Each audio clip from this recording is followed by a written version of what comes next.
Ate Fina, maaari bang bumalik na lamang tayo sa bahay? Napakadilim na dito sa gubat at nangangalinsag na ang mga balahibo ko sa katawan ko. Ano bang sinasabi mo riyan?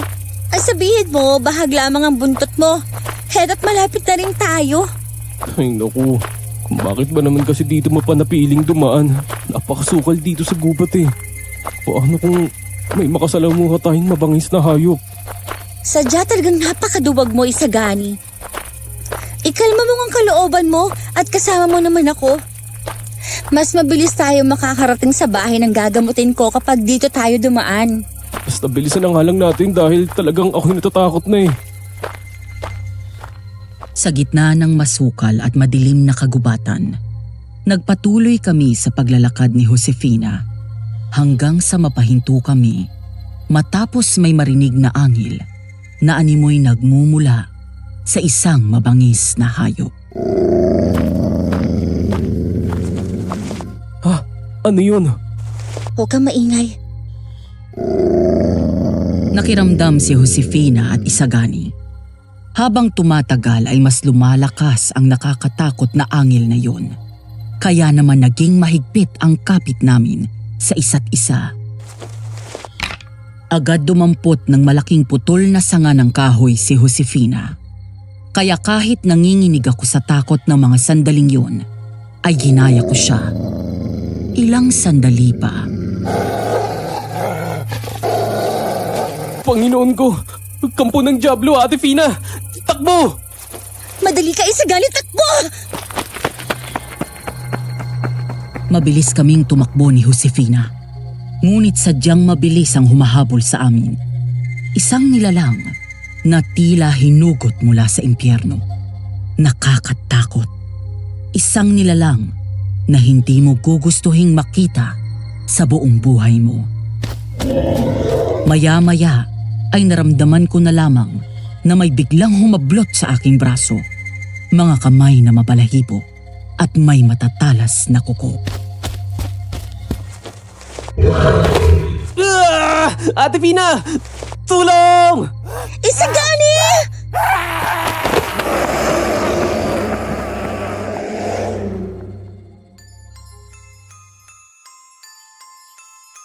Isang mapagpalang araw sa iyo, Madam Venus. Ako si Isagani. Mahigit 80 anyos na.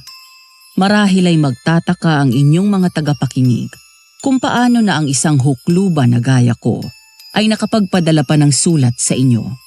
Abay, salamat sa aking apo na si Liam dahil siya ang nagparinig sa akin ng channel ninyo dito sa YouTube. Siya rin ang nagmungkahi sa akin na ipadala ko ang sarili kong kwento ng aswang sa inyo at siya rin ang tumulong sa aking magsulat. Sa tuwing nakikinig ako ng mga kwento nyo, bagamat katatakutan, ay tila binabalik ako sa nakaraan. Sa panahon na nakikinig kami ng mga drama sa radyo tuwing hapon. Noong nakaraang buwan lamang ay may natagpuan dito sa amin na isang bangkay ng lalaki. Ayon sa mga kapitbahay kong tsismosa, nadaig pa ang may mga asin sa dila. Aswang daw ang pumatay dahil winakwak ang tiyan nito. Ang pangyayaring yun ang nagpaalala sa akin sa nakaraan. Ang mga gabing balot ng takot ang malamig na hangin. Sa gitna ng liwanag na nagmumula sa bilog na buwan. Sa panahon na yun na ako'y malakas pa. Bata at hindi pa uugod-ugod. Taong 1941. Ilang buwan bago sakupin ng mga sundalong Hapon ang Pilipinas. Sa loob ng masukal na kagubatan, naroon at nagtatago ang isang aswang. Halina at samahan niyo kong bumalik sa nakaraan.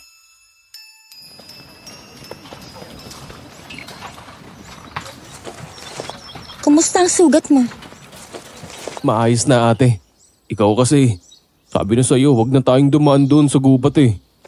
Hanggang ngayon ba galit ka pa rin sa akin? Hindi ba tumingin na ako ng tawad sa'yo? Huwag ka na magtampo, Isagani. Hayaan mo't sa susunod pakikinggan na kita. Mabuti na lamang at naging maagap ka. Napatay mo agad ang nilalang na yun. Ano ba kasi yun? Aswang. Isang aswang ang sumalakay sa atin. Ano? Aswang? Oo, aswang. Hindi ko lang mawari kung anong klase ang aswang na yon. Huwag na natin isipin kung anong klaseng aswang yun. Mas mahalaga na nakaligtas tayo. Kung hindi dahil sa'yo, malamang pinaglalamayan na ako sa amin. O siya, sige. Huwag mong kakalimutan na bumalik dito sa isang araw para malagyan natin ang gamot ng braso mo. Mauna na ako ah. Baka hinahanap na ako ni Inay. Mula sa bahay ni Josefina ay naglakad ako pa uwi sa bahay ng pinagsisilbihan ko. Ang mayaman na si Senyor Antonio. Isang biyudo na ubod ng yaman. Matikas sa edad na 65, kaya sa kabila nun ay hinahabol pa rin ng mga kababaihan. Ngunit mas magandang lalaki ang anak nitong panganay na si Senyorito Anselmo. Kung may pagkakaiba ang mag-ama, iyon ay sa ugali. Si Senyor Antonio ay malupit at mapagmataas, lalo na kapag nasasayaran ng alak ang bituka at nalalasing. Samantalang si Senyorito Anselmo naman ay mabait, gaya ng kanyang pumanaw na ina. Nang makarating ako sa bahay, ay agad akong sinalubong ng aking ina. Pumarinig ka ng bata ka at magmadali ka. Kanina ko pa hinihintay ang pinabili ko sa'yo. Dumaan pa ho kasi ako kay Ate Fina. Nilagyan niya ng bagong gamot itong sugat ko. Ay, pasalamat na lang talaga ako at nariyan si Josefina kaya mabilis na gamot ang sugat mo. Nay, ano ho ba si Ate Fina? Albularyo po ba siya? Bakit ang galing niya sa panggagamot? Masasabi mong ganun na nga pero may lahi silang babaylan. Kaya pala hindi siya natakot dun sa aswang. Sadyang malungkot lamang sapagkat may mga nagpapakalat ng maling usapan tungkol sa kanya. Ano daw ho yun? Sinasabi ng iba na aswang daw yang si Josefina at hindi totoong babaylan. Kung hindi aswang ay mangkukulam. Kaya naman yung iba ay natatakot sa kanya at hindi nagpapagamot. Mga usapan na gawa ng mga taong dinudungisan ng kanyang pangalan at reputasyon. Naturingang mga laman ng simbahan. Ay, mga taong magaling magbalat kayo. Kunwari madasalin, ngunit makasalanan ng mga dila. Hindi ako naniniwala na kayang manakit ng tao ni Ate Fina, Nay. Naniniwala rin ako riyan. Pero tama na yan at linisin mo na ang silid ni Senyorito Anselmo. Palitan mo ang kobre kama at mga kurtina, ha? Siguraduhin mong punasan mabuti ang mga muebles at walisan mong maigi ang sahig. Pakintabin mo, ha? Gusto ni Senyor na malinis ang silid ni Senyorito. Pagkatapos ay kumuha ka ng mga panggatong sa gubat. Opo, Inay. Nang hapon na yon ay dumating nga si Senyorito Anselmo. Labis ang kagalakan na sinalubong siya ng kanyang ama. Animoy fiesta ang naging pagsalubong namin sa nag-iisang anak na lalaki ni Senyor. Gaya pa rin ng dati, magandang lalaki at matikas pa rin si Senyorito Anselmo.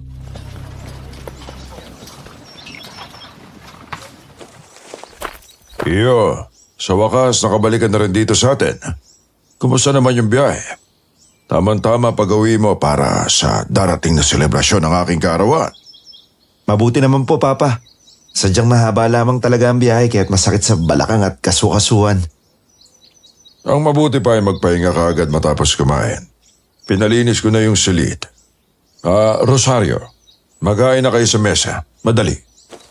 Opo, Senyor! Maraming salamat po, Papa. Ako'y sadyang nasasabik na rin sa mga luto ni Nanay Rosario. Naku, Senyorito. Niluto ko ang paborito ninyong tinolang manok at morcon. Yung manok ay nagkatay kami mula sa mga alaga natin. At pumitas kami ng papaya mula sa taniman natin sa bakuran. Maging ang dahong sili. Nagprito din ako ng paborito mong isda. Siya nga ho. Mainam kung ganun. Bigla tuloy ako nagutom. Kung gano'n ay halina't kumain na tayo. Rosario, ang pagkain. Madali ka. Nariyan na ho! Napalingon sa akin si Senyorito Anselmo nang lumabas ako mula sa kusina. Nagtaka pa ito at kumunot ang noo habang nakatingin sa akin na para bang hindi ako nakikilala nito. Magandang araw po, senyorito. Sandali, ito na ba si Isagani? Ako nga po. Bay, tignan mo nga naman, binatang-binata na. Siya nga po, senyorito. Naaasahan ko na rin ho yan dito. Mula ho nang namaya pa ang aking asawa ay magkasama na kami dito. Kamusta Isagani? Parang kailan lamang ay isa ka pa lamang batang paslit na hinahabol ni Nanay Rosario. Mabuti naman po, senyorito. Mamayang 4:00 yung punto. Samahan mo ako sa bayan ng makapamasyal naman. Sige po.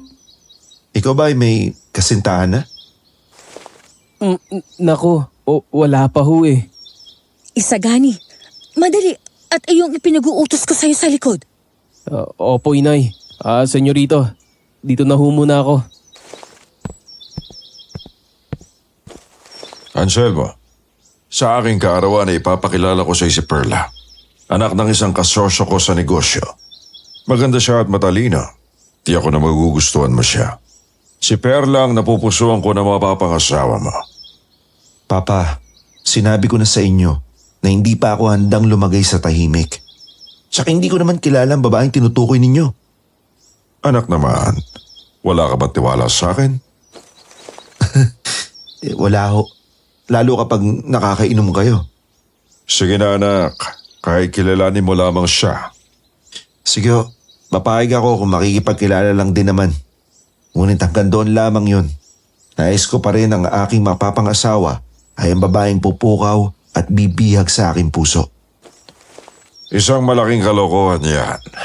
Mas makabubuti kung ang mapapangasawa mo ay makakatulong para mas lumaki ang ating negosyo gaya ni Perla. Hindi lamang sa salapi nabubuhay ang tao, Papa. Ang mabuti pa mauna na ako bago pa mauwi sa pagtatalo itong usapan na to. Mag-iingat ka. Bumalik ka bago mag-alas 6 ng gabi. Oo. Mula doon sa labas ay tumingala ako sa bintana. Kanina pa ako naghihintay kung saan malinaw kong narinig ang naging usapan ng mag-ama. Ilang sandali lamang ang lumipas ay bumaba na si Senyorito Anselmo. Hanggang ngayon ay malinaw pa rin sa aking isipan ang itsura niya ng araw na yun. Nakaitim na pantalon o sa tawag natin sa panahon ngayon ay slacks. Ang pang-itaas niya ay kamiseta na may manggas at kwelyo. May disenyo pa yon sa bulsa sa magkabilang dibdib. Nakamamahalin na pares ng sapatos at sombrero nito na kulay na parang mapusyaw na kayumanggi. Senyorito, mukhang posturang-postura kayo ah. Ayos ba ang aking bihis? Bago itong aking baro. Sinadya ko talagang gandaan ang aking damit. Baka may makita akong magandang binibini na aking iibigin. Sa ganon, hindi ituloy ni Papa ang pagpapakasal sa akin sa babaeng kahit kailan hindi ko pa nasisilayan kahit ang dulo ng kanyang kuko. Kilala ko ang Perla na tinutukoy ng papa nyo. Maganda rin naman siya pero matapang ang mukha at mata pobre. Mas maganda pang di hamak dun si Ate Fina. Fina? Sino yun? Yung kaibigan ko po. Nagtitinda ng mga halaman at gamot at langi sa bayan. Sakto at kailangan ko palang dumaan sa kanya sapagkat may pinapabigay ang inay. Teka, na paano yung braso mo? Ito, wala po to, senyorito. Nasugatan ng aswang nang minsan kaming salakahin ni Ate Fina sa gubat. Aswang? Opo, aswang, maligno, kampo ng demonyo. Ang balat niya ay parang nagahalong maputla na may bahid na malarosas ang kulay na parang dugo. Nababalutan siya ng kulay itim, tapos magaspang na balahibo. Saka kulay dilaw at nanlilisik ang mga mata. Ang tenga niya ay pataas at matulis ang dulo. Medyo mataas ang ilong niya na parang tiyonggo. Tapos ang mga pangil, mahahaba at matulis. Gayun din ang kanyang mga kuko. Nakakakirimarim ang kanyang muka. Nakakatakot. Isagani, hindi kaya may sakit ka at nagdidelirio na? Kung ano-ano na ang sinasabi mo. Naku, senyorito, hindi po. Kahit itanong niyo pa kay Ate Fina. Kasama ko siya ng gabing yun at siya mismo ang nakapatay sa aswang. Pagdating sa bayan, partikular sa pwesto ng tindahan ni Josefina, ay agad itong ngumiti nang makita kami na papalapit. Sadyang palangiti talaga siya, kaya naman lalong tumitingkad ang kanyang kagandahan. Kapag ngumingiti at tumatawa, ay nawawala ang mga mata nito na parang nakapikit na. Maliit at matangos ang kanyang ilong. Ang kutis niya nakayumanggi, na gaya ng tunay na dalagang Pilipina. Ang mga labi naman nito ay malarosas ang kulay. Maliit ng bahagya sa akin. Mahaba at itim ang kulay ng buhok at nakapusod na may paineta. Ang suot nito sa mga sandaling yun ay simpleng barot saya. Ngunit ang isa pang nagpatingkad sa kagandahan ni Josefina ay ang pinong biloy nito sa magkabilang pisngi na nasisilayan sa tuwing umingiti ito o tumatawa.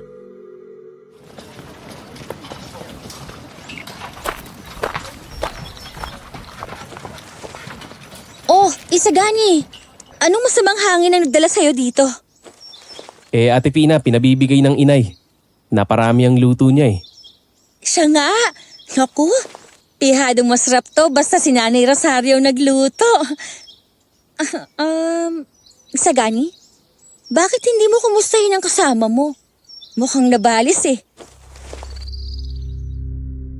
Doon ako madaling lumingon kay Senyorito Anselmo. Natawa ako nang makitang nakatulala ito habang nakatingin kay Josefina. Nagniningning ang mga mata at daig pa ang namatanda dahil sa nakangiti lang ito. Natawa ako nang palihim akong kinalabit nito. Oo nga pala. Ate Fina, siya si Senyorito Anselmo, ang panganay na anak ni Senyor Antonio. Kararating lang niya kanina mula sa Maynila. Senyorito, siya ho si Ate Fina. Magandang hapon sa'yo. Magandang binibini. Kinagagala kita makilala. Gayon din ho ako, Senyorito Anselmo. At Josefina ang tunay kong pangalan. Josefina. Kigandang pangalan. Kasing ganda ng iyong mga mata na tila nililok sa isang mamahaling diamante. Maraming salamat po, Senyorito. Anselmo, yun na lamang ang itawag mo sa akin. Sige, kumamarapatin mo. Pinagmamalaki nitong si Isagani na ikaw daw ang pumatay sa aswang na sumalaki sa inyo. Totoo yon. Sadyang matapang ka pala, Josefina.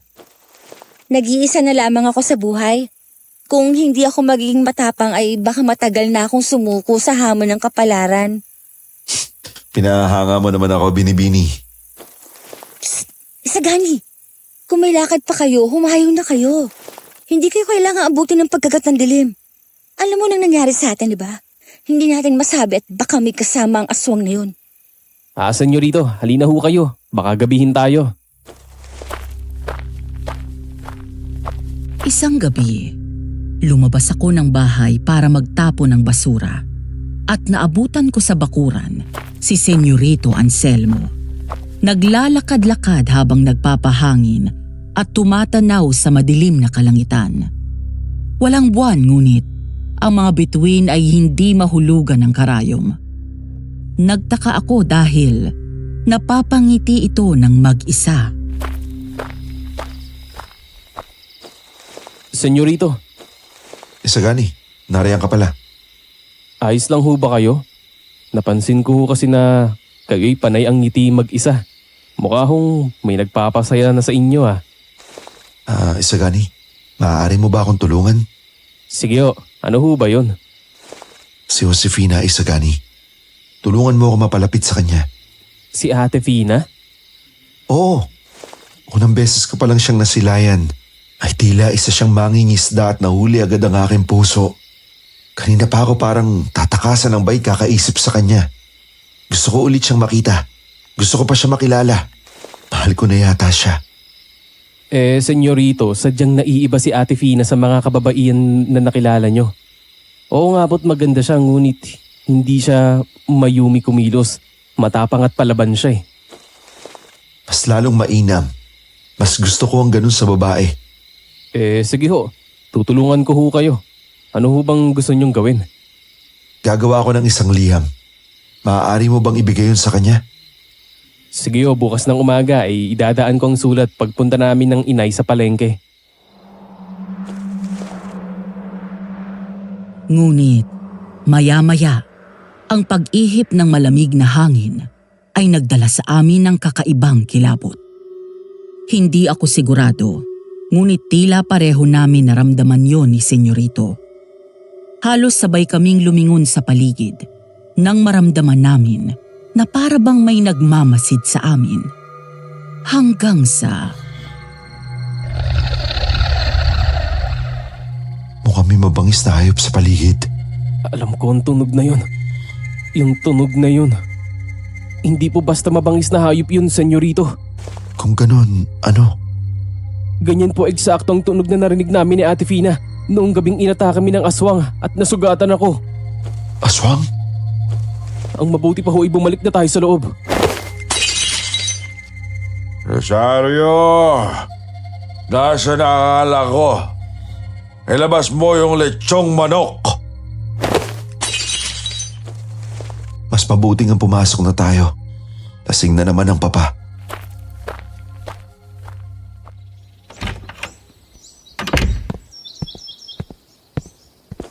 Magandang umaga, papa.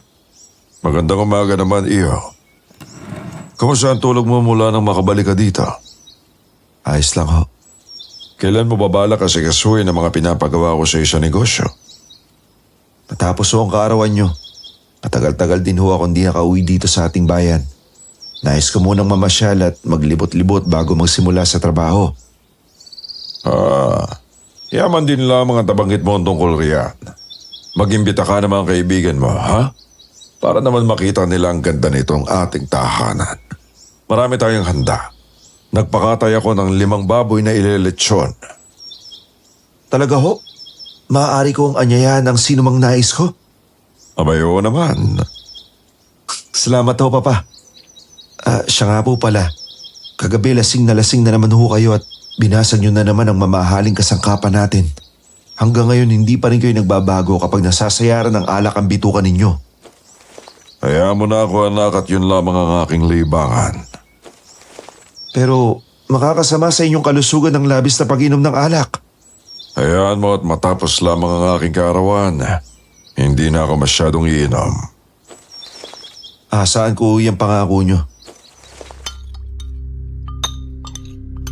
Napalingon sa akin si Senyorito Anselmo nang pumasok ako sa komedor mula sa kusina.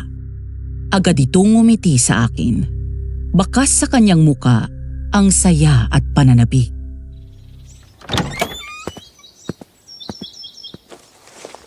Oh, Isagani. Mabuti at narito ka na. Sa pagkataalis na tayo ngayon din. Oh, saan ang tungo ninyo?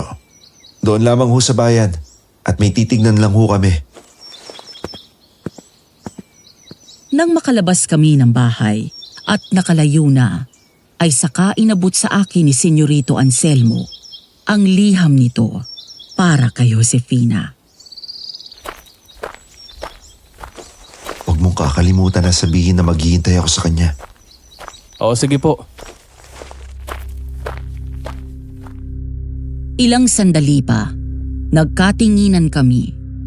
Nang sa hindi kalayuan ay natanaw namin ang kumpulan ng mga tao. Lumapit kami doon at nakiusyoso. Ganun na lamang ang biglang pagbaliktad ng aming sikmura at halos masuka na kami sa aming nakita. Nakahimlay sa damuhan ang bangkay ng isang lalaki. Wakwak ang tiyan at walang laman loob. Panginoon ko, sinong walang puso ang pumaslang sa kanya ng ganon? Senyorito, halina ho kayo. Lumayo na ho kayo riyan. Mas mabuting umalis na tayo. Ano kayang nangyari doon? Mukhang tama po ang hinala ko. Naaalala niyo ang narinig natin kagabi nung nasa labas tayo sa bakuran? Oo, sabi mo yung aswang yun. Yun nga ho, ang bangkay na yun ang magpapatunay na may aswang na naman. Anong klaseng nilalang naman yun? Mas mabuting magtanong ako kay Ate Fina. Bakit sa kanya? Anong alam niya sa mga aswang? Kung hindi niyo ho na itatanong, senyorito, isang manggagamot si Ate Fina. Mula siya sa pamilya ng mga babaylan na nagmula pa noong panahon ng mga Kastila. Alam ko ang babaylan. Minsan ko nang narinig yan sa isang matandang nakausap ko nung ako'y nasa Maynila. Hindi ba sinasabi nila na may angkin silang kapangyarihan na makipag-ugnayan sa mga espiritu? Magaling din sila sa panggagamot, panghuhula at marunong ding mangkulam. Totoo po yun. Pero si Ate Fina po kahit may kakayahan ay hindi siya mangkulam. May mga pagkakataon na inaalok siya ng malaking halaga para mangkulam pero tumatanggi siya. Ang tangi niyang ginagawa ay manggamot. Pero mula nung lumabas ang mga aswang na yan, sa hindi malamang dahilan ay kumalat ang mga malisyosong usapan na siya daw ang aswang. Marahil dahil isa siyang babaylan. Pero ako mismo ang magpapatunay na hindi aswang si Ate Fina. Ako man ay hindi naniniwala. Ang mabuti pa, ibigay mo na sa kanya yung liham ko. Mauuna na ako sa tagpuan. Sabihin mo naghihintay ako doon. Sige po, senyorito. Kapag sinipot ako ni Josefina, sisiguraduhin ko na may gantimpala ka sa akin mamaya. Siyang ho. Salamat, senyorito. Nang makarating ako sa pwesto ni Josefina, bigla akong napatakbo nang makita kong pinagtutulungan ito ng ilang kababaihan. Sinasabunutan. Ang iba naman ay binabato ito ng asin habang tinatawag itong aswang. Nagmadali ako at tumakbo sa kainawat ang mga babae. Tama na ho. Hindi ho aswang si Ate Fina. Manggagamot siya. May aswang ba na kayang humawak ng bawang? O itong kamangyan at kahoy ng sinukuan? Itong langis na lamang. Hindi niyo ho ba nakikita na ang laman nito'y pawang mga pangontra sa aswang? Magkasama po kami nang umatake ang aswang. Ilang linggo na ang nakakalipas. Ayan ho oh. Kinagat ako at si Ate Fina mismo ang gumamot sa akin. Isagani, tama na yan. Ayos lang ako. Bulag at bingi silang pakinggan ng katotohanan. Hindi nila batid ang kanilang ginagawa kaya hayaan mo na. Ayos lamang ako. Hindi ate. Labis-labis na ang pang-aapi nila sa'yo. Ayos lang ako. Sige na. Kumalma ka na. Nang makaalis ang mga nang-alipusta kay Josefina, ay tinulungan ko siyang ayusin ang kanyang mga tinda. Pati na rin ang pag-alis ng mga asin sa kanyang buhok. Siya nga pala, Ate Fina. Pinabibigay ni Senyorito Anselmo itong liham. Naroon siya ngayon sa ilog. Hinihintay ka. Si Anselmo? Bakit daw? Mukhang nabihag mo ang puso ng senyorito ko. Kagabi pa yun na parang sinisilihan ng puwet. Hindi nga mapakali at akala mo'y nababaliw. Nahuli ko pang nakangiti mag-isa. Tila na nanaginip ng gising at panayang sambit sa iyong pangalan. Ang isang mayaman na tulad niya? Magkakagusto sa isang pobreng gaya ko? Aba, bakit hindi? Tunay ka namang marilag at ang iyong kagandaan ay ang tunay na halimbawa ng isang dalagang Pilipina. Salamat kung ganon. Total nasira na lahat ng paninda ko. Masabuti siguro na umuwi na lang muna ako. Nakakahiya namang humarap sa isang maginoon na gaya ni Anselmo na puro asin ako. Ito ang kanyang liham. Salamat, Isagani. Mula sa palengke ay umuwi si Josefina at naligo. Pagkatapos ay sinuot ang kanyang pinakamagandang baro at saya. Ang kwento pa niya sa akin noon, gaya ni Senyorito Anselmo, maging siya ay nabighani sa angking kakisigan nito noong unang beses nilang magkita. Matapos makapag-ayos, ay saka lamang daw binasa ni Josefina ang liham ni Anselmo. Ika-1 ng Disyembre, 1941. Isang magandang araw sa iyo, Binibini. Humihingi ako ng kapatawaran dahil sa mapanghas na pagbibigay ng liham ng isang estrangherong gaya ko sa isang magandang dalagang tulad mo.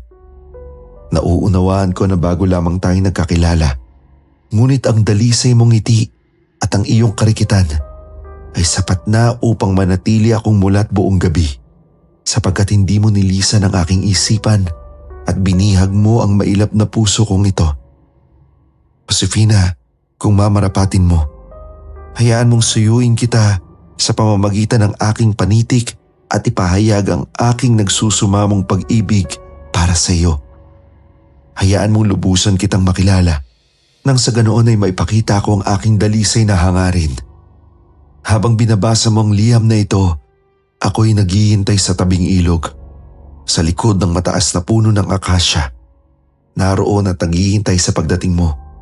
Inaasahan ko na tutugon ka sa aking liham sa pamamagitan ng pagdating sa ating tagpuan. Nagmamahal, Anselmo. Sinamahan ko si Josefina sa lugar kung saan naghihintay si Senyorito Anselmo. Napangiti ako sa malayo habang pinagmamasdan ko sila. Hindi matawaran ang sayang gumuhit sa mga mata ng aking senyorito nang makita si Josefina, gayon din sa aking kaibigan. Kaya naman, minabuti ko nang iwan sila upang magkasarilinan. Nalaman ko na lang ang mga sumunod na nangyari nang ikwento ni senyorito sa akin ang lahat pagka-uwi nito. Natutuwa ako't nakarating ka. Hindi ko maatim na paghintayin ng isang makisig na Maginoon na tulad mo, senyorito. Hindi ba't sabi ko'y Anselmo na lamang ang itawag mo sa akin? Ah, oo nga pala. Ipagpaumanhin mo, Anselmo. Siya nga pala, heto ang mga bulaklak para sa'yo. Pasensya ka na at pinitas ko lamang yan dyan sa kakahuyan. Napakaganda. Maraming salamat. Ngayon lamang may binatang nagbigay sa akin ng bulaklak. Sa angkin mong gandang yan? Walang nangahas na manligaw sa'yo? Meron naman pero marahil ay naikwento na ni Isagani sa'yo kung ano ako. Natatakot ang mga binata kapag nalalaman nila na isa akong babaylan. Kung ganun, naiiba ako sa kanila. Hindi magiging hadlang kung ano man ang nararamdaman ko para sa'yo. Hindi mahalaga sa akin kung isa ka mang babaylan. Salamat, Anselmo. Josefina, maaari ba ako manligaw sa'yo? Oo, Anselmo.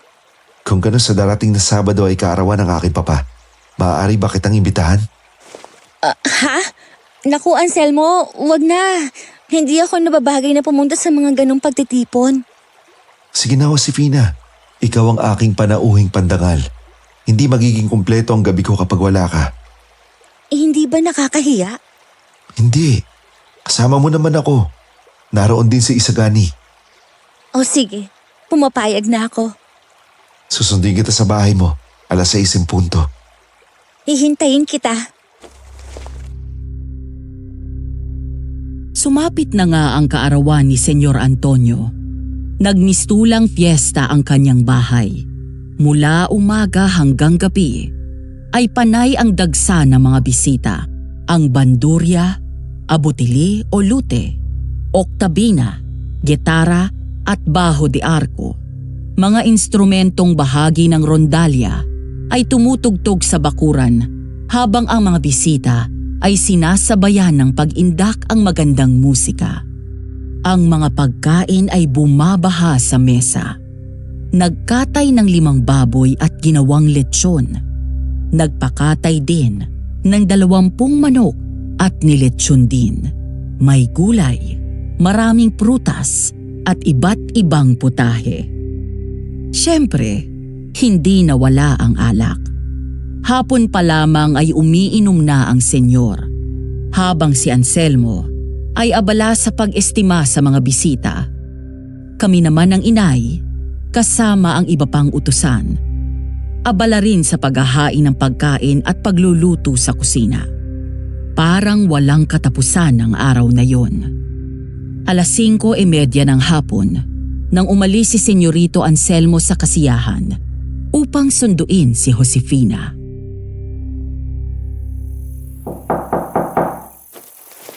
Nariyan na! Magandang gabi sa'yo, Josefina. Magandang gabi naman. Mukha yatang napaaga ang iyong dating. Hindi magandang asal na paghintayin ng isang dalagang katulad mo. Napakamaginoo mo talaga, Anselmo. Sandali lamang at may kukunin ako pagkatapos ay maaari na tayong umalis. May kinuha itong 2 pulseras at ang isa naman ay kwintas. Pagkatapos ay lumabas na rin ito agad at nagsimulang maglakad pabalik ng bahay. Handa ka na? Sandali lang. Ayos na ba ang bihis ko? Hindi ba talaga nakakahiya sa papa mo na inimbitahan mo ko? Hindi. Ako ang bahala sa'yo. Kung sa bagay. Siya nga pala. May ibibigay ako sa'yo. Ano yun? Isuot mo pala ang kwintas na ito upang palagi kang ligtas. May gumagalang aswang ngayon. Nang sa ganon, hindi ka niya malapitan o masaktan. Ang medalyon na ito ay isang mabisang pangontra. Hindi lamang sa mga aswang. Kung hindi, sa sakit at iba pang mga bagay na maaaring maglagay sa iyo sa kapahamakan. Ingatan mo ito at palagi mo isuot lalo na't nasa labas ka. Isang napakagandang regalo nito, Josefina. Hindi ko alam kung nararapat kung tanggapin ito gayong di ko naman kaarawan ngayon. Tanggapin mo na. Mapapanatag ang kalooban ko kapag lagi mong suot yan. Kung ganun, tatanggapin ko ito. Ayokong bigyan ka ng alalahanin, mahal ko. Nang makarating ang 2 sa bahay, ay pinagtinginan ng mga bisita si Josefina. Mga tingin na mapanuri at nanghuhusga. Dahil doon, ay nakaramdam ng pagkailang ito, kaya hinawakan ni Senyorito Anselmo ang kamay nito.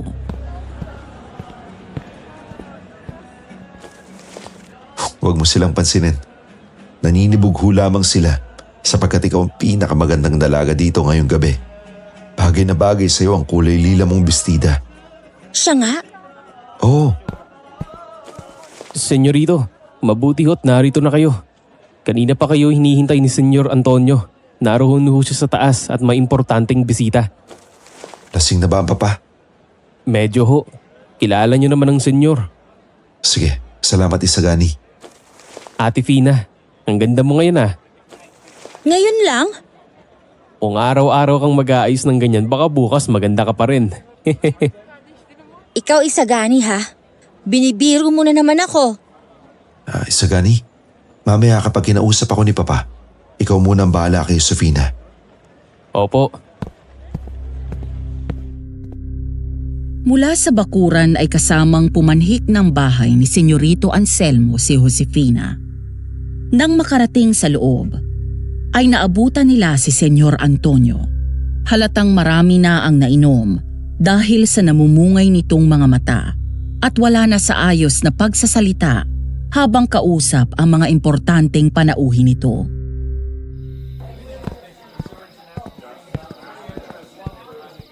Oh, narito na pala ang makisig kong anak. Anselmo, pumarito ka.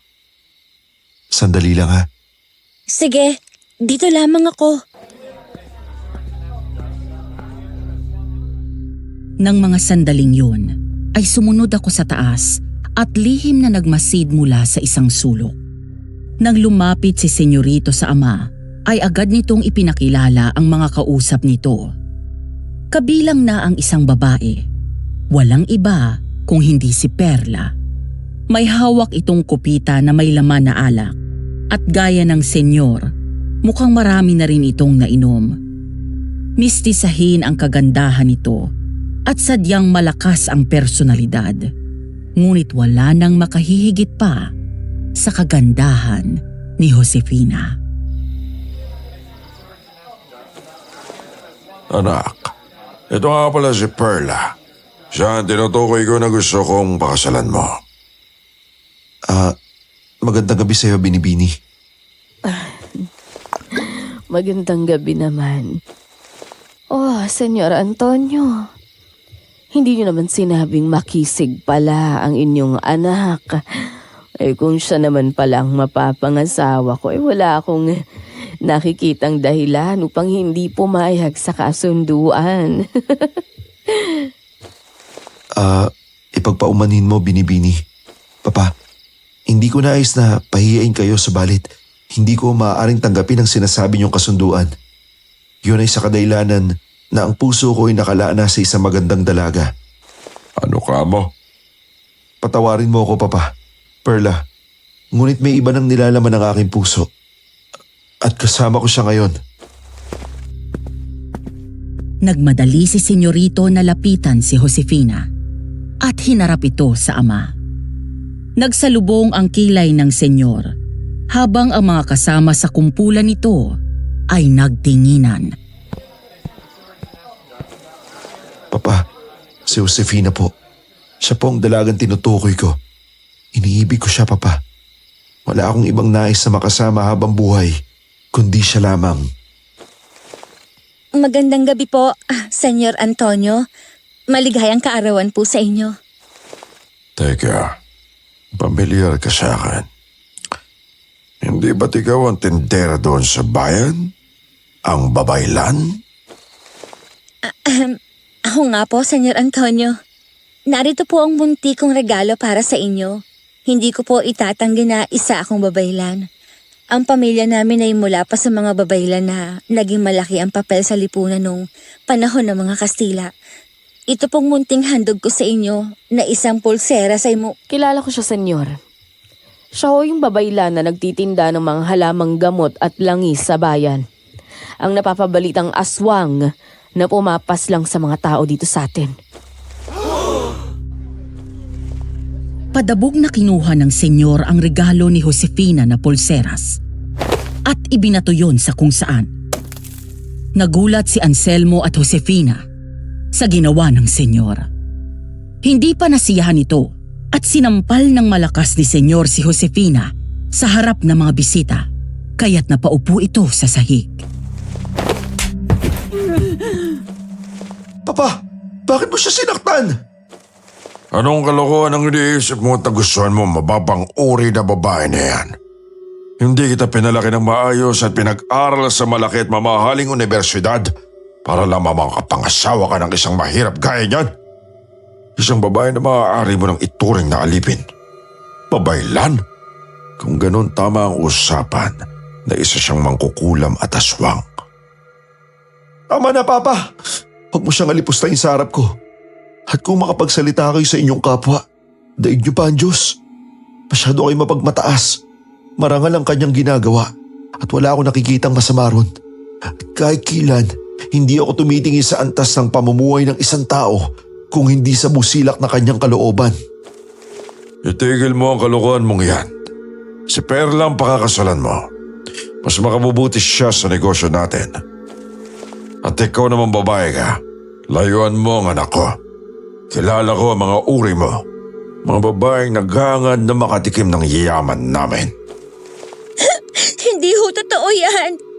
Kahit kailan ay hindi ako naghangad ng maraming salapi o anumang material na bagay. Isa pa, hindi ako aswang. Alam ng Panginoon na hindi ako aswang. Ba't hindi kayo magpakasal sa babaeng yan? Abat! Sir Venguenza! Lapastangan!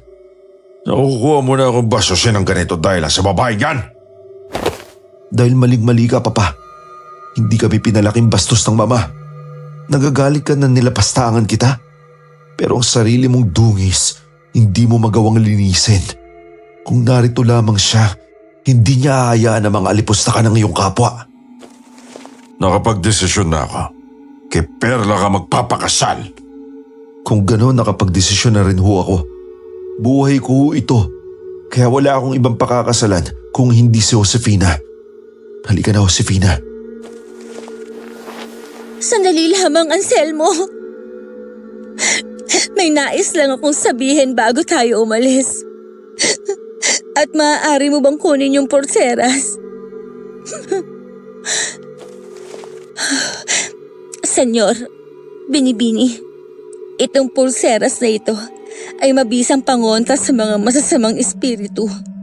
Protection rin ho ito laban sa mga sakit at kung anong kapahamakan. Higit pa sa lahat, mabisang pangontra ito sa mga aswang. Nagpahid ng luha si Josefina. at matalim na tumingin kay Perla. Saka humarap dito at nilapit sa mukha nito ang pulseras at suot na kwintas. Nagtaka ako dahil biglang pumitlag ang babae at napaatras sa gulat na may halong takot habang pilit nilalayo ang mukha mula sa hawak ni Josefina.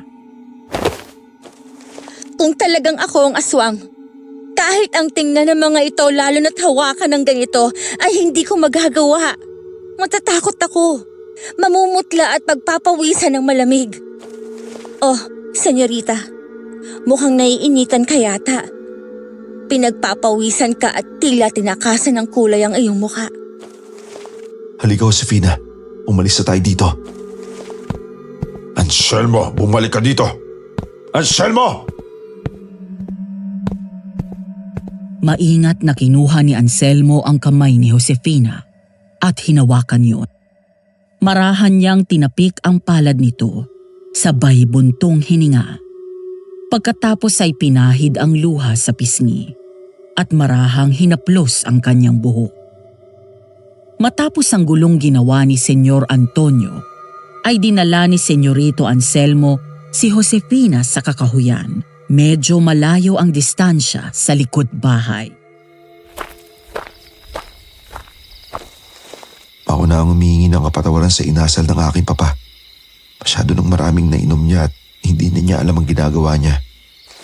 Wala namang kasinungalingan sa tinura ng iyong ama, Anselmo. Totoo naman ang kanyang sinabi. Isa lamang akong pobreng nagtitinda sa palengke. Malayong-malayong agwat ng ating pamumuhay.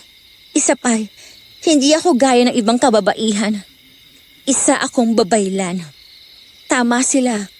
May kakayahan akong mangulam bukod sa mangdamot. Doon umiikot ang buhay ko. Hindi mahalaga sa akin ang agwat ng ating pamumuhay. Pero paano ang papa mo? Ako nang bahala doon. Pag pinilit niya pa rin na ipakasal ako kay Perla, sa tingin ko, wala na akong mapagpipilian pa. Anong ibig mong sabihin? Mapahig ka ba kung magpakasal tayo? O kaya ay magtanan? Kasal? Pero Anselmo, kailan mo lamang akong nakilala? Masyado ka naman yatang mabilis. Josefina, sinabi ko naman sa'yo na unang beses pa lang kitang nasilayan. Alam ko na ikaw ang tinadhana para sa akin. Bakit? Ayaw mo ba sa akin? Hindi sa ganon, pero Biglang napahinto si Josefina, sabay lingon sa paligid. Tumayo ito at humawak sa suot na medalyon. Kasabay ng pag-ihip ng malamig na hangin, ay nakaramdam ng kilabot si Josefina at bumilis ang kabog ng kanyang dibdib. Napahawak ng mahigpit si Josefina sa kamay ni Anselmo. Nakaramdam sila ng takot habang panay ang lingon sa paligid. may aswang. Nasa malapit lang siya. Nagmamasid sa atin. Halina't bumalik na tayo sa loob. Nagmadaling naglakad ang dalawa pabalik. Ngunit hindi pa man din sila nakalalayo nang mula sa isang madilim na bahagi ay gumalaw ang makapal na halaman. Hinawakang mabuti ni Anselmo ang kamay ni Josefina habang dahan-dahan silang umaatras. Bakas sa mukha ng dalawa ang pag-aalala at labis na takot. Nara na siya, Anselmo! Tumakbo na tayo! Diyos ko, bilisan mo, Josefina! Baka abutan niya tayo! Nang tumakbo sila, ay biglang lumabas sa halamanan ang aswang. Ayon kay Josefina, ang nakita nila ay gaya ng aswang na unang sumalakay sa amin. Ang balat niya ay parang naghahalong maputla na may bahid ng malarosas na kulay na parang dugo. Nababalutan siya ng kulay itim na balahibo. Kulay dilaw at nanlilisik ang mga mata. Ang tenga niya ay pataas at matulis ang dulo. Medyo mataas ang ilong niya na parang tiyonggo. Tapos ang mga pangil niya ay mahahaba at matulis. Gayon din ang kanyang mga kuko. Isang nilalang na mukhang demonyo. Ngunit ang pagkakaiba lamang ay tila mas matangkad daw ito kumpara sa unang aswang na sumalakay at napatay nito.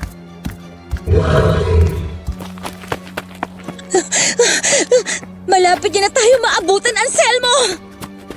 Huwag kang bibitaw sa akin kahit ano mangyari. Hanggang sa nakakita daw si Anselmo ng isang piraso ng putol na kawayan na matulis ang dulo. May mga bahid pa daw yun ng mantika at may mga parteng sunog na tila ginamit sa pagleletsyon. Agad nitong dinampot yun. Pagkatapos ay huminto sa pagtakbo at tinago sa likod si Josefina. Anselmo! Mag-iingat ka! Nang talunin si Anselmo ng aswang, sa halip na siya ang kagatin nito, bigla ulit itong tumalon. Palapit kay Josefina. Josefina! Napahiga si Josefina sa lupa habang pilit na pinipigilan ang mukha ng aswang na makalapit sa kanya upang siya'y sagpangin. Kakagatin na sana nito sa leeg si Josefina nang mula sa likod ng aswang ay tumayo si Anselmo at sinakal ito. Sa kabila ng mga nangyayari ay hindi nakitaan ng takot ito. Diretso sa matang tinitigan ni Josefina ang aswang. Pagkatapos ay madaling hinubad ang suot na kwintas na may medalyon. Saka ito umusal ng dasal na Latin at dinikit ang medalyon sa dibdib ng aswang.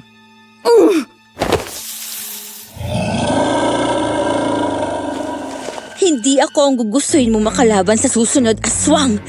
Hindi mo nalalaman kung sino ang iyong kalaban!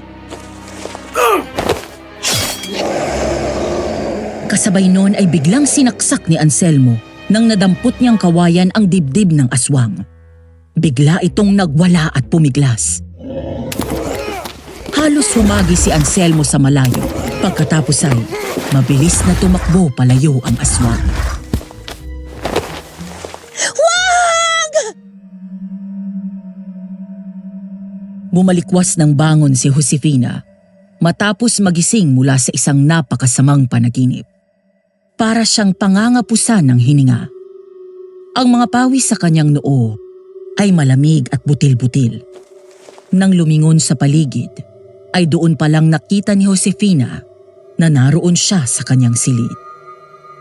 Nang mahimasmasan, ay saka siya bumaba ng papag na hinihigaan at nagpunta sa kusina. Matapos uminom ng tubig, ay dumungaw siya sa bintana at tumingin sa bilog na buwan. Napakasamang pangitain. Kulay dugo ang buwan. Ang nakabibinging panaghoy ng mga tinig na yon. Ang pagsusumamo nila.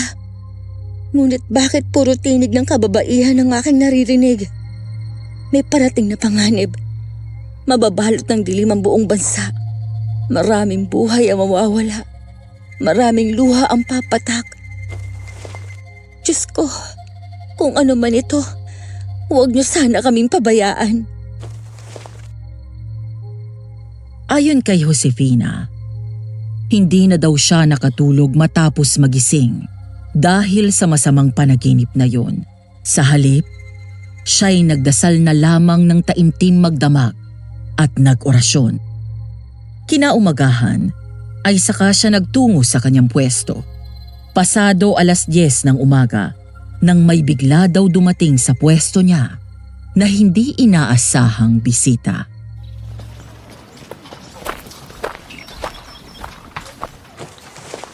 Nagtanong-tanong ako sa labas ng pamilihan.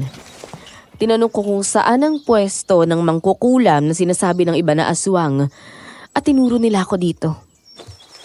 Nakakatawa na pinagpipilitan mo na ako ay isang aswang, gayong heto sa harapan ko at nagtitinda ako ng mga pangontra. Anong masamang hangin na nagtulak sa'yo dito? Hindi na ako magpapaligoy-ligoy pa, babaylan. Layuan mo si Anselmo. Nakatakda na ang aming kasal. Bakit hindi mo sa kanya sabihin yan? Hindi ba't siya ang umaayaw sa kasal nyo? Marahil ay sinusulsulan mo siya. Hindi ako ganong klaseng babae. Hindi ko hawak ang kanyang puso at isip. Hindi ko maaaring diktahan ang personal niyang damdamin. Ang sabihin mo, ayaw mo lang talagang lumayo sa kanya dahil mayaman siya. Dahil iniibig ko siya. Si Anselmo, ang lalaking tinatangi ng puso ko. Kahit anong gawin mo, hindi mo siya mapipilit na magpakasal sa'yo. Siya nga? Pues, tingnan natin. Akma siyang sasampalin ni Perla, pero nahawakan ni Josefina ito sa braso. Nanlaki ang mga mata ni Perla nang hilahin ni Josefina ang kamay nito at mahigpit na hinawakan. Matapos yun, ay tinitigan niya ng diretso sa mga mata ang babae habang umuusal ng dasal na Latin. Bitiwan mo, kababaylan! Alam ko na matapang kang babae. Pero ang mga gaya mo ay hindi dapat lumalapit sa mga gaya ko. Naaamoy kita. Sa likod ng matamis na amoy ng iyong pabango ay umaalingasaw ang tunay mong pagkatao. Masangsang, amoy na aagnas na bangkay. Nakalimutan mo na yata ang klase ng kapangyarihan na meron kaming mga babaylan. Sino ka ba? O marahil, ang mas tamang tanong ay ano ka ba? Dahil daw doon, ay biglang binawi ni Perla ang kamay nito at mabilis na tumakbo palayo kay Josefina. Napangisi na lang daw siya pagkatapos at umiling. Noong gabi pa lang ng kaarawan ni Senyor Antonio, ay may napansin na daw agad siya kay Perla nang matitigan niya ang mga mata nito. Bilang babaylan, nararamdaman ni Josefina na may kakaiba sa pagkatao nito.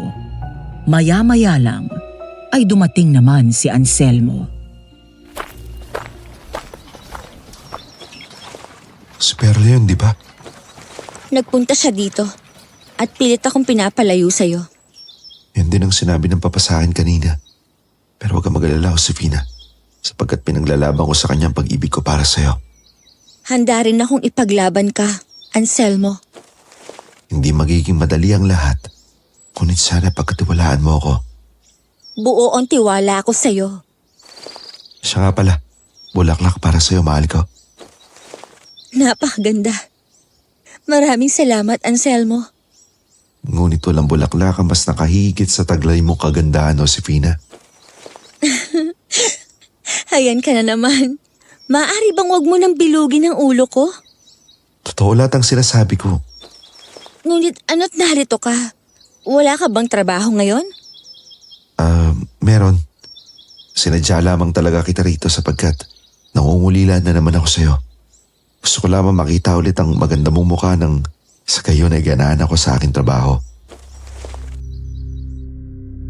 Habang nag-uusap ang dalawa, napatingala sila sa kalangitan nang makita ang maraming eroplanong pandigma na lumilipad sa himpapawid. Ilang sandali pa ay biglang nagkagulo ang mga tao nang may dumating na maraming truck na pangmilitar kung saan may nakasabit na bandila ng mga Hapon.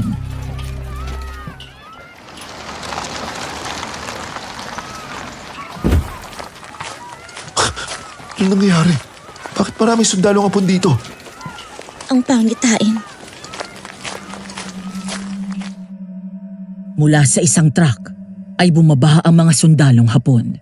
Kabilang na ang may edad na lalaki na tila namumuno sa mga ito.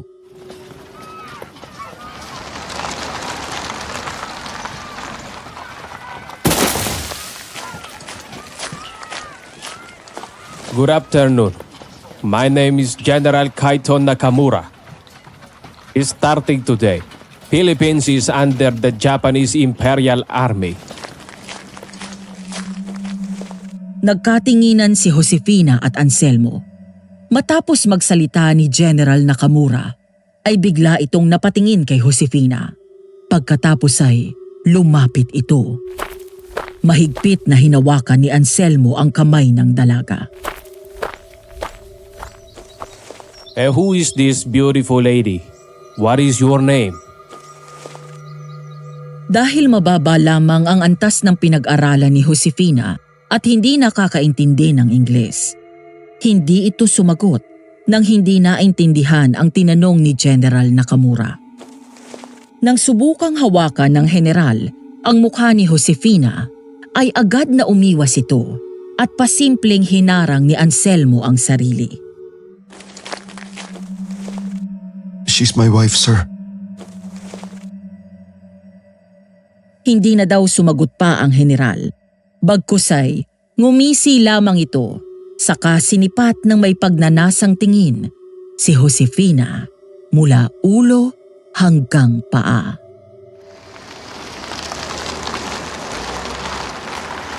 Ikawalo ng Disyembre, 1941, ang unang araw na sinakop ng mga sundalong Hapon ang bansa. Mahigit kumulang 8 oras matapos ang sorpresang pag-atake ng mga ito sa Pearl Harbor sa Hawaii. Nabalot ng takot ang buong bayan namin. Ayon sa tagapagsalin wika nila na isa ring Pilipino, obligado kaming sumunod sa batas at regulasyon ng mga Hapon.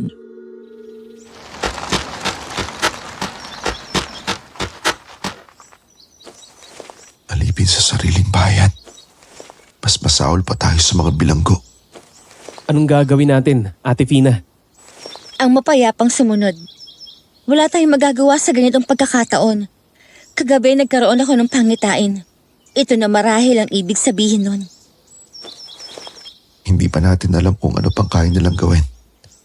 Ngunit para sa ikabubuti nating lahat, mas mainam na sumunod tayo ng payapa. Ano nang mangyayari sa atin ngayon? Mauna ka nang umuwi, Isagani. Kapag nagtanong ang papa ko nasaan ako, sabihin mo'y may dinalaw na kaibigan. Huwag na huwag mo sasabihin na narito ako kay Josefina. Opo, senyorito. Mula sa bahay ni Josefina ay naglakad na ako pauwi. Ayon sa sinabi ng isa sa tagapagsalin wika, obligado kaming yumuko sa tuwing may makakasalubong kaming mga sundalong Hapon. Kaya ganon ang ginawa ko nang may nakasalubong akong 3 sundalong Hapon. Sa isang iglap ay nabalot ng kaba at takot ang daan. Ang daan kung saan dati ay malayang nakakapaglakad ang mga tao. Ngayon ay ilag na ang lahat at may pag-iingat sa bawat kilos. Maya-maya, nang dumating ako sa lugar kung saan malawak ang kakahuyan, papasok sa masukal na kagubatan, isang pamilyar na muka ang aking napansin sa malayo. Ha? Si Perla yun ah. Saan pupunta yo? Lalo akong nagtaka nang makita ngumiti ito nang tumingin ako sa bandang likuran ng babae. Nakita ko na sinusundan ito ng 2 sundalong Hapon. Sumenyas pa ang babae na lumapit pa ang 2 hanggang sa makapasok ng gubat ang mga ito at tuluyan nang nawala sa aking paningin. Sinasabi ko na nga ba't may tinatagong lihim itong si Perla? Mabuti na lamang at si Ate Fina ang gusto ni senyorito. Malapit na ako sa bahay nila senyor nang halos lahat ng naglalakad ay napalingon matapos may marinig kaming malakas na boses ng sumigaw mula sa kagubatan. Ha? Saan galing yun? Hoy, Sagani. Pumarito ka madali. Nariyan na ho! Nagmadali akong pumanhik sa bahay at lumapit sa lasing na naman na senyor. May hawak itong bote ng alak at susuray-suray na kumapit sa hamba ng bintana. Agad ko itong nilapitan at inalalayan papunta sa komedor. Senyor, ang aga-aga pa ho pero lasing na agad kayo ah. Huwag yun ang intindihin mo. Ang tanong ko ang sagutin mo. Nasaan ang senyorito mo? Pinapasabi nga ho pala ni senyorito na naroon siya sa bahay ng kanyang kaibigan. Ganon ba? Mainam kung ganon. Ayokong lalapit siya doon sa mangkukulam na Josefina na yon. Senyor, kesa ho si senyorito ang problemahin nyo. Ano ho bang plano nyo? Pinasok po ng mga Hapon ng bayan natin? Madali lang yan, Isagani. Basta may salapi ka at kapangyarihan, idali mong mapapaamo ang mga damuhong yan. At yan si Anselmo at Perla. Nakatakda na ang kasal nila sa loob lamang ng 3 buwan. Po? Huwag kang maingay. Lihim lamang natin 2 yon. Huwag na huwag mo sasabihin kay Anselmo dahil tiyak na lalayasan na naman ako ng anak ko. Pero, nakahanda na ang lahat sa kasal nila ni Perla. Kaya naman, sa ating 2 lamang to, ha? Opo. Noong unang araw ng mga Hapon sa aming bayan, inakala namin na magiging tahimik lamang ang mga ito. Sa kabila ng tensyon na hatid ng presensya nila sa aming mga buhay. Ngunit nang lumipas ang mga linggo, ay nagmistulang impyerno ang paligid. Ang kaliwat kanang panaghoy at sigaw ng mga kababayan ko ay labis na dumurog sa aking puso. Habang kabi-kabila ang putukan ng mga baril. Mga sundalong Hapon laban sa mga gerilya. Ang rebeldeng grupo ng mga Pilipino na nakikipaglaban sa mga Hapon.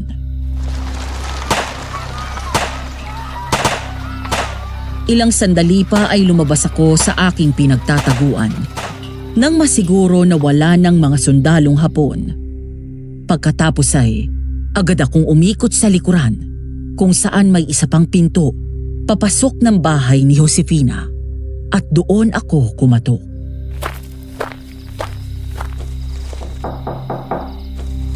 Sino yan? Ako ito, Ate Fina. Agad bumukas ang pinto at bumungad sa akin si Senyorito. Nagmamadali akong pumasok sa loob at kinandado nito ang pinto. Kumusta sa labas si Sagani? Sumugod ang mga gerilya sa kampo ng mga Hapon, doon sa bayan. Kaya naririnig niyo ang mga putukan ng baril. May mga babaeng sapilitang kinukuhang mga Hapon at dinadala sa isang kasa at doon ay alinhina ng pinagsasamantalahan ng mga walang hiyang mananakop. Pinapasok nila ang mga bahay at sapilitang pinapalabas ang mga tao. Ang ibang kalalakihan ay pinagbabaril nila, pati ang mga bata. Hindi pinatawad at pinapatay gamit ang bayoneta. Mga demonyo ng katawan tao. Mga taong mas masawal pa sa aswang na pumapas lang sa gabi. Hindi lang katawan ang pinapatay, kundi ang pag-asa at katinuan ng bawat biktimang dumadaan sa malupit nilang mga palad. Nababalot ng dilim ang paligid. Nagsisimula pa lang ang pasakit na dala ng mga dayuhan. Hindi pa dito natatapos ang lahat ng ito. Kailangan nating lumaban upang mailigtas ang ating mga sarili. Anong gagawin natin ngayon, Anselmo? Dumito muna tayo hanggat maaari. Sa ngayon mas ligtas dito. Kumusta pala sa bahay? Sa ngayon, ligtas pa doon. Ngunit may mga sundalong Hapon na pumaparit pa rito at kinakausap ang senyor. Pero hindi naman sila nanggugulo. Siya nga pala, senyorito. Hinahanap na ho kayo ng senyor. Naghihinalan na siya na magkasama kayo ni Ate Fina. Ang mabuti pa'y umuwi ka na muna sa inyo. Baka sumugod dito ang papa mo at matuklasan niyang narito ka nga. Ngayon pa? Panganib na iwan ka dito. Ano na lang kung pasukin ka ng mga demonyong yun? Hindi kita iiwan dito. Kung uuwi ako sa bahay, kailangan sumama ka sa akin. Pero ayaw sa akin ng papa mo. Di naman kita ipapakita sa kanya. Nabanggit sa akin ng senyor nang minsan naabutan ko siyang lango sa alak. Ano yun? Nakatakda na daw ang kasal niyo ni Ate Perla. Halos handa na ang lahat.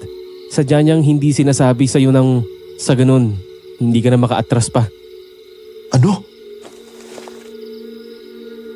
Nang tumingin kami kay Josefina, ay nabanaag namin ang lungkot sa mga mata nito.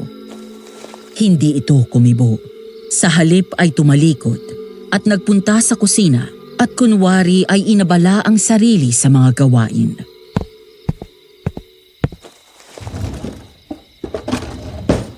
Mas makabubuti na umuwi ka na, Anselmo. Sundin mo ang iyong papa. At ano? Maging miserable habang buhay nakapiling ang babaeng ayaw ko makita? Hindi. Hindi ako magpapakasal sa Perla na yon. Kung ganon, anong gagawin mo? Sumama ka sa akin, mahal ko. Tatakas tayo. Aalis tayo dito. Ngunit paano? Naglipa na ang mga sundalong Hapon sa labas. Pagtiwala ka sa akin, mahal ko. Pakiusap. Huwag mo ko itaboy. Mahal kita. At alam ko na mahal mo rin ako. Ilang sandali pa ay natigilan bigla si Josefina. Nagpalingon-lingon ito sa paligid at biglang hindi mapakali. Bakas ang magkahalong pag-aalala at takot. Ano nangyayari, Josefina? Nasa paligid na naman natin ang aswang. Ano? Sigurado ka? Oo, ngunit huwag kayo mangamba. Hindi siya makakalapit dahil sa mga pangonta sa aswang na nakapaligid sa bahay. Nagmadali itong lumapit sa bintana sa bandang likod ng bahay at sumilip. Binuksan ang bintana at gaya ng sinabi nito, naroon sa hindi kalayuan, sa gitna ng kadiliman ng gubat, nagkukubli ang aswang. Habang ang dilaw at nanlilisik nitong mga mata ay nakatingin kay Josefina.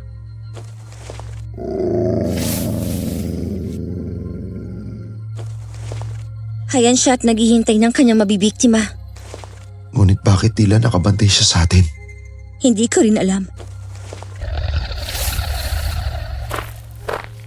Napalingon kami sa bandang kanan nang makita namin na parating ang 3 sundalong Hapon. Mabilis na sinara ni Josefina ang bintana at kinandado. Ilang sandali pa.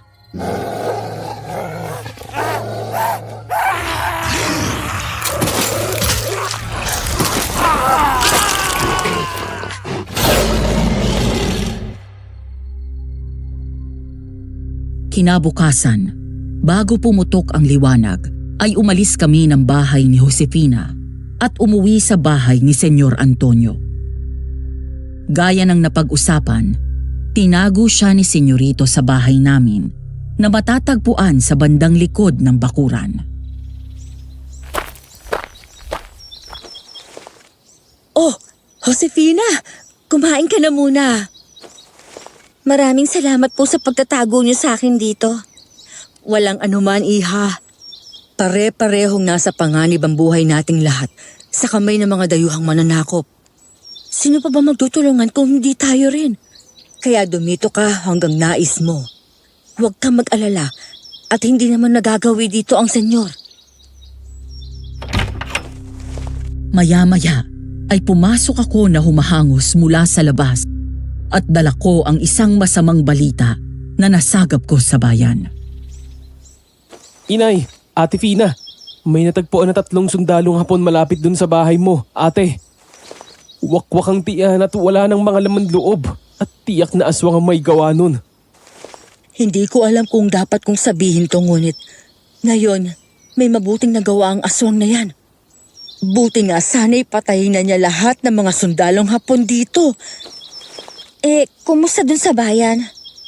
Ganun pa rin, parang dinumero ang kilos ng mga tao. Marami kasing nakabantay ng mga Hapon. Pero sabi sa mga usapan sa palengke, galit na galit daw ang general dahil sa sunod-sunod na pagkamatay ng mga tauhan nila. Sandali, nariyan pa ba ang senyor? Oo, kausap si senyorito. Mamaya, kapag umalis ang senyor, maaari ka nang lumabas dito. Tutal at maghapon yun dun sa kanyang trabaho. Salamat ho. Matapos kong makipag-usap sa aking ina at kay Josefina, bumalik na ako muli sa bahay ni Senyor upang gawin ang mga pinag-uutos nito. At doon ay naabutan kong nag-uusap ang mag-ama. Anong balak niyo, Papa? Hindi na maganda ang nangyayari sa paligid natin. Marami na sa mga kababayan natin ang pinapatay at inalipusta ng mga mananakop na yan. Ang importante ay ang buhay natin, iha. Anong pakialam natin sa ibang tao? Ang mahalaga ay makaligtas tayo. Nakipag-ugnayan na ako kay General Nakamura. Susuportahan natin sila ng sa ganon na hindi nila tayo saktan. Ano ka mo? Papa, paano niyo nasasabi yan? Hindi ko alam na sa tagal kong pananatili sa Maynila, uuwi ako na hindi ko kilala yung sarili kong ama. Kailan pa kayo naging makasarili? Hindi niyo ba narinig ang panaghoy ng mga tao sa paligid natin habang wala silang awang pinapatay pinagsasamantalahan? Hindi ko kasalanan kung mahina ang mga alipin na yan. Wala naman silang halaga kahit mawala sa mundong ito. Mahihirap lamang ang mga yan. Papa, Ang pagtuunan mo ng pansin ay ang nalalapit yung pag-iisang dibdib ni Perla. Mamayang gabi paparito siya upang mapag-usapan ang mga ilang detalye ng kasal ninyo. nasa gitna tayo ng digmaan, Papa. Maaari bang ihintunan ninyo yung binabalak ninyo? Ilang beses ko bang kailangan ulitin na hindi ko papakasalan ng babaeng yun? Ako ang ama mo kaya't ako ang masusunod. At ano ako dito? Isa sa mga utusan nyo? Na kailangan sundin ang inyong ipag-uutos kahit labag sa aking kalooban? Papa, anak nyo po ako. Ang makabubuti lamang sa iyo ang aking nais. Hindi. Ang sabihin nyo makasarili kayo. Alam natin pareho na dahil sa negosyo kaya nyo pinipilit ang kasal na yon. Pero hindi ako papadikta sa inyo. Dapit hapon. Sa pamamagitan ng pagdaan sa kakahuyan, ay nagtungo sa tabing ilog si Josefina. Naupo siya sa malaking bato na nasa ilalim ng puno ng akasya. Ito ang una nilang naging tagpuan ni Anselmo. Bumuntong hininga siya ng malalim upang maibsan ang bigat sa kanyang dibdib. Laman ng kanyang isipan ang narinig niyang pagtatalo ng mag-ama. Nais niyang ipaglaban si Anselmo. Ngunit paano? Maya-maya, bahagyang pumitlag sa gulat si Josefina nang mula sa likod ay may yumapos sa kanya. Narito ka lamang pala, mahal ko. Anselmo, paano mo nabatid na ako'y narito? Labis ako nag-alala sa'yo. Kanina pa kita hinahanap ngunit hindi kita matagpuan kahit saan parte ng bahay. Nagbaka sakali lamang ako na matatagpuan kita dito at hindi nga ako nagkamali. Alam mo naman na delikadong lumabas ngayon, di ba? Sa ligtas na lugar naman ako dumaan. Nais ko lamang magpahangin. Sinandal siya ni Anselmo sa puno at tumayo ito sa harapan ni Josefina. Tinukod ang isang kamay sa puno habang hawak ng isang kamay nito ang kamay ng dalaga. Maya-maya ay hinalikan ni Anselmo ang likod ng palad nito. Narinig ko ang pagtatalo dyan ng papa mo. Kaya ba tila mukhang Biyernes Santo ang iyong mukha? Nag-aalala lamang ako, Anselmo. May kinausap akong isang kaibigan at nasabi ko sa kanya ang ating suliranin at ang aking plano. May bahay siya sa bundok. Ayon sa kanya, ligtas daw doon at tsak na hindi tayo matatagpuan ng papa o kahit ng mga sundalong Hapon. Kung ganun, sasama ako sa'yo kahit saan, Anselmo. Kung ganun, maganda ka na. Sa lalong madaling panahon na alis tayo. May mga mahalagang gamit lamang akong kailangang kunin sa bahay ko. Halina at puntahan natin. Ngunit bago yon, panoorin mo muna ang gagawin ko. Kumuha ng bato si Anselmo at sinulat nito sa katawan ng puno ang pangalan nilang dalawa ni Josefina. Napangiti ito, tanda na labis nitong nagustuhan ang ginawa ni Anselmo. Maganda ba? Napakaganda. Mula ngayon, kung sino man ang pupunta dito at makikita ang ating pangalan na nakaukit sa puno, malalaman nilang minsan ang punong ito ay naging saksi sa pag-iibigan ng dalawang taong nagngangalang Anselmo at Josefina. Muli silang dumaan sa kakahuyan, papunta sa bahay ni Josefina at dumaan sa likod na pinto para makapasok sa loob. Kumagat na ang dilim. Walang mga sundalong Hapon sa labas. Matapos sumilip sa bintana, ay lumingon si Anselmo kay Josefina, naabala sa mga gamit na dadalhin.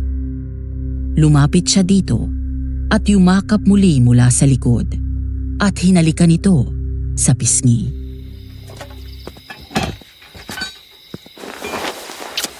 Nasabi ko na ba kung gaano kita kamahal? Parate.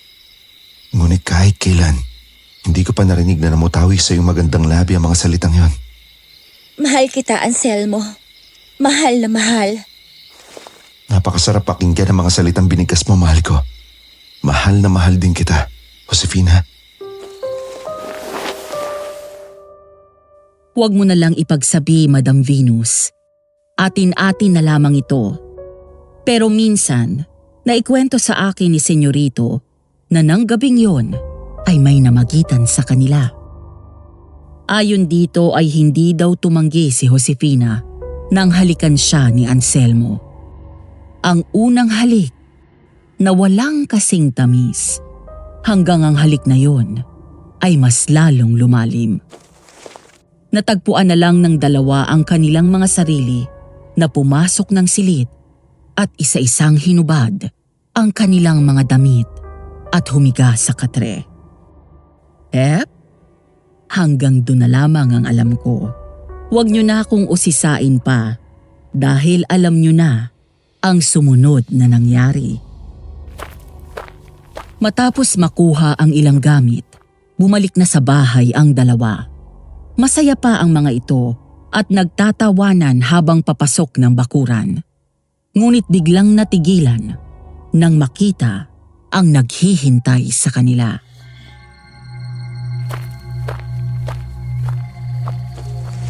Sinasabi na nga ba't kasama mo na naman ang babaeng yan at talagang sinama mo pa siya dito? Pumarito ka, madali. Ano nangyayari dito? Bakit narito ang mga hapon na yan? Bukod kay Senyor, ay naroon din sa loob ng kanilang bahay si General Kaito Nakamura at ilang sundalong Hapon. Nagkatinginan si Anselmo at Josefina at parehong nakaramdam ng takot.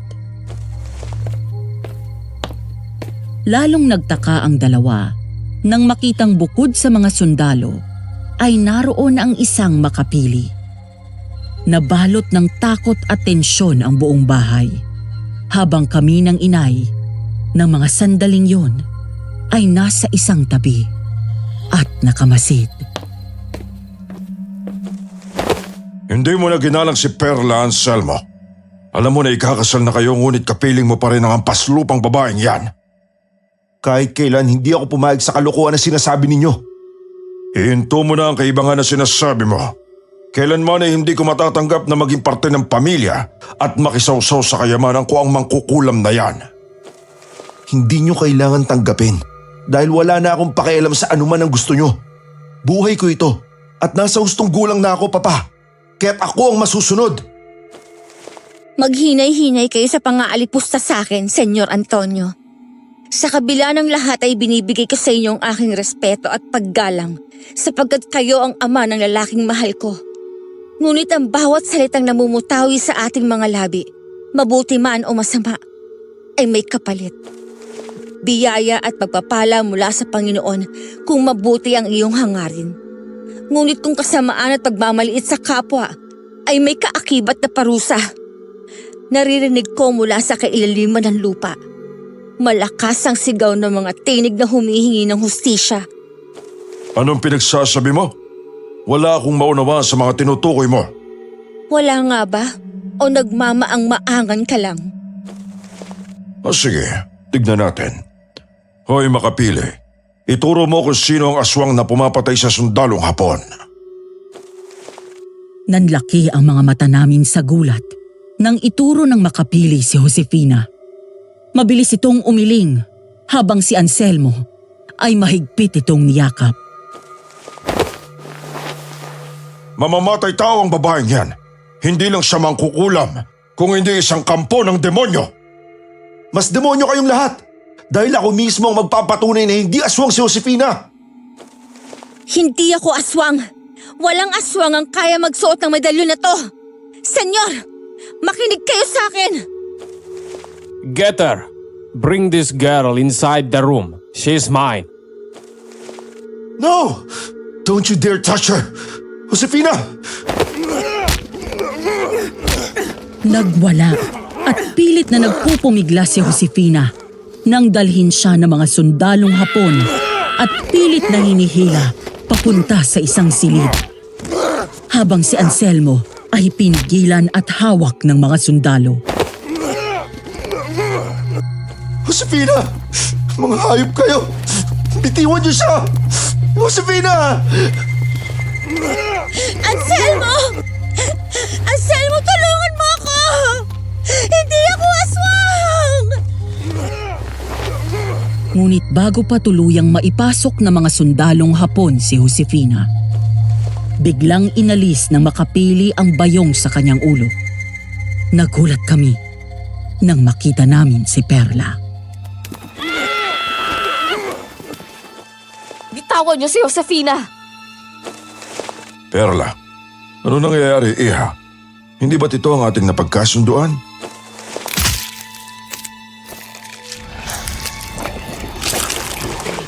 Aswang! Panginoon ko! Aswang! Ganoon na lamang ang gulat naming lahat matapos mag-ibang anyo ni Perla at maging aswang. Agad nitong sinugod ang mga sundalong may hawak kay Josefina at pinatay.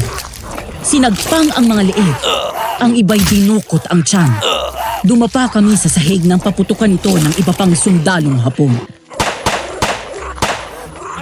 Tinamaan ng aswang, ngunit sadyang malakas ito.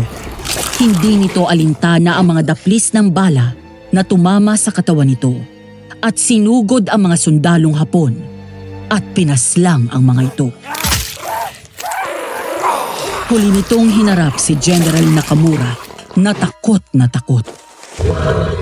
May sinasabi ito sa salitang Hapones na walang kahit isa sa amin ang nakakaintindi. Inumang nito ang baril sa aswang at pinaputok yun. Ngunit hindi nito ininda yun. Hinablot nito ang general, sabay hawak sa tiyan at tinusok gamit ang matatalas nitong kuko. Matapos ay hinila ang mga lamang loob ng general at kinain yun ng aswang.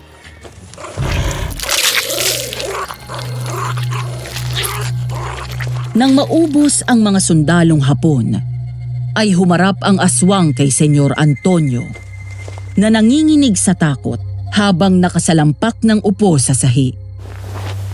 Samantalang si Anselmo naman ay tumakbo palapit kay Josefina at niyakap ito ng mahigpit. Josefina, mahal ko. Nasaktan ka ba? Hindi.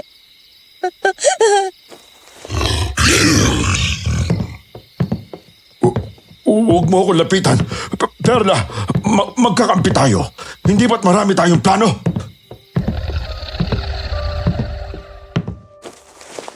Kakampi? Kahit kailan, hindi naging isang kakampi. Ang tulad mo, isa ka lang mangmang na tau-tauhan ko. Isang taong gahaman na madaling bilugin ang ulo at silawin sa salapi. Sapagkat ang lahat ng pinakita ko sa'yo ay isang palabas lang para makapaghiganti ako. Wala akong kasalanan sa'yo. Meron. Napakalaki ng kasalanan mo. Sa akin at sa pamilya ko. Buhay ang inutang mo. Kaya buhay rin ang magiging kabayaran. Kay dali namang mawaglit sa isipan mo ang nakalipas ano.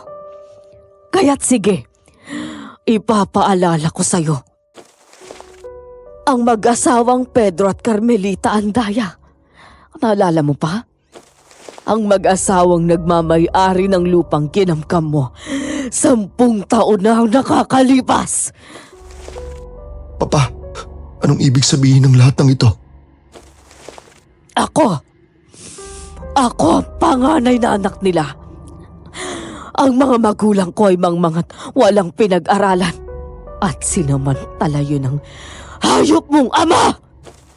Tinaon nila na wala kaming mga anak sa bahay. At may pinapirmahan sila sa mga magulang ko. Binilog nila ang ulo ng mga pobreng matanda.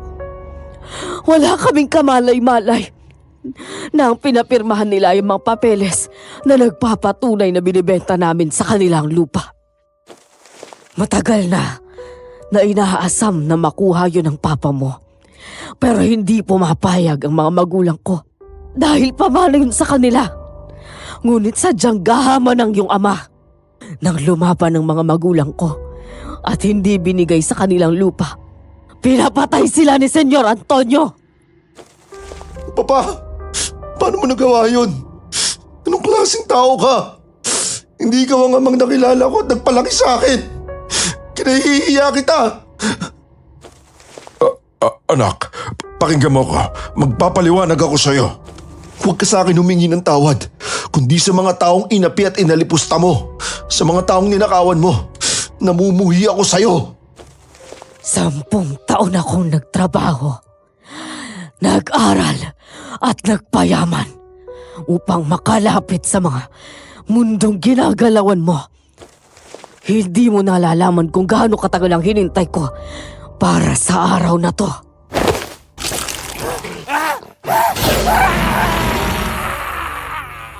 Hindi namin napaghandaan ang sumunod na kilos ni Perla.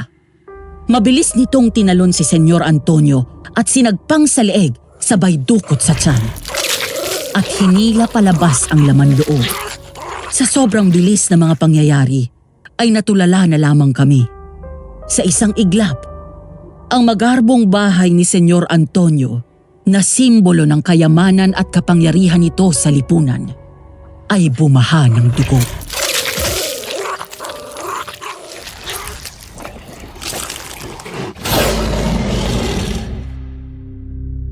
Nang bumalik sa anyong tao si Perla, ay punit na ang damit nito. Nagmadali si Josefina na kumuha ng kumot sa silid at binalot ang katawan nito. Umiiyak na tumingin si Perla sa amin ni Josefina.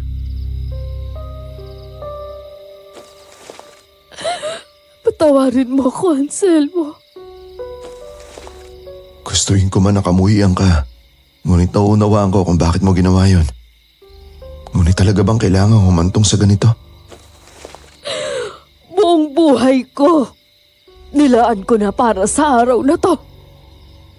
Ang maipaghiganti ang kamatayan ng mga magulang ko. Kung ganon, tama ako sa hinala ko noon pa man. Ikaw ang aswang na sumalakay sa amin ni Isagani noon. Maging ang paulit-ulit na sumasalakay sa amin ni Anselmo at ang palaging nakabantay sa akin. Siya yun? Ang buong akala ko'y patay na ang aswang na yun. Hindi ako ang aswang na yon. Kung hindi ang pinsan ko, ang inyong napatay. Isa rin yun sa dahilan kung bakit palagi kitang pinagtatangka ang patay nung una. Kabilang kami sa nais mong paghigantihan? Nung una, aminin ko, oo. Galit ako kay Senyor Antonio. Kaya't ang plano ko sana ay pakasalan si Anselmo at patayin matapos kong makuha ang kayamanan nila. Galit ako sa'yo dahil nagiging sagabal ka sa balak ko laban kay Anselmo at sa kanyang ama. Ngunit ito lang mga nakalipas na araw na tuklasan ko na ikaw ang anak ng itahi sa ikalawa niyang asawa. Magkapatid tayo, Josefina.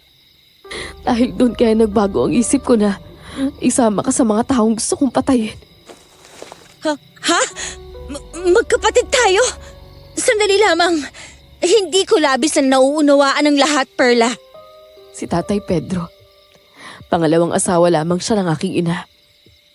Ngunit ang una niyang asawa ay ang iyong ama, na siyang tunay ko ring ama.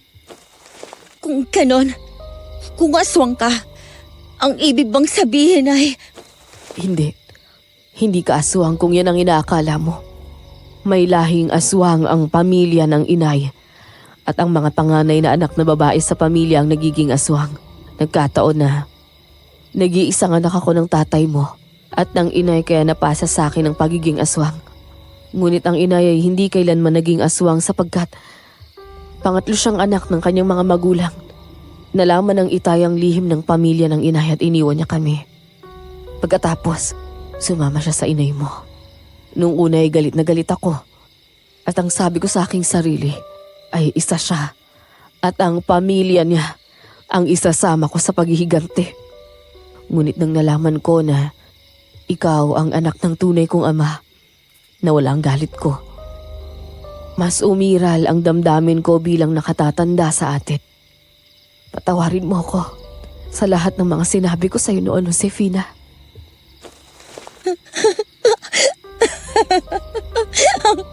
Ang buong akala ako'y nag-iisa na ako sa buhay. Yung pala'y may pamilya pa ako. Hanggat narito ako, hindi ko hahayaang may mangyaring masama sa iyo. Anselmo, patawarin mo ko sa ginawa kong gulo. Ngunit ipagpaumanhin mo kung hindi ko ihihingi ng kapatawaran ang ginawa ko sa iyong ama. Wala akong pinagsisisihan doon. Naiintindihan ko. Tumakas na kayo. Umalis na kayo rito at magpakalayo. Tsak na kayo ang pagbibintangan sa pagkamatay ng mga sundalong Hapon dito. Ngunit paano ka? Hindi ako tao, Josefina. Mula nang maging ganap akong aswang, tanggap ko na ang magiging kapalaran ko. Ang mga gaya ko na kampo ng dilim ay maigsi lang ang buhay. Kaya sige na, umalis na kayo. Magmadali na kayo. Masaya ako at nakilala kita, Ate Perla. Ako man, Josefina. Masaya ako na kahit na sa ganitong paraan ay nagkakilala tayo. Magbabantay ako sa labas. Kung sakaling may dumating man ng mga sundalong Hapon, ako nang bahala sa kanila. Anselmo, inihahabilin ko na sa iyo ang kapatid ko. Ingatan mo siya at alagaan. Magmahalan kayo hanggang kamatayan. Makakaasa ka. Mahigpit na nagyakap ang magkapatid. Pagkatapos ay mabilis na bumalik sa anyong aswang si Perla at tumalon sa bintana pababa. Sagani, tulungan mo ako. Dalhin natin ang papa sa likod at doon natin siya ilibing. Opo, senyorito. Pagkatapos ay ibalot ninyo ang inyong mga gamit at aalis tayo sa lalong madaling panahon. Mahal ko, handa ka na ba? Oo, nakahanda akong sumama sa'yo kahit saan. Mahal ko.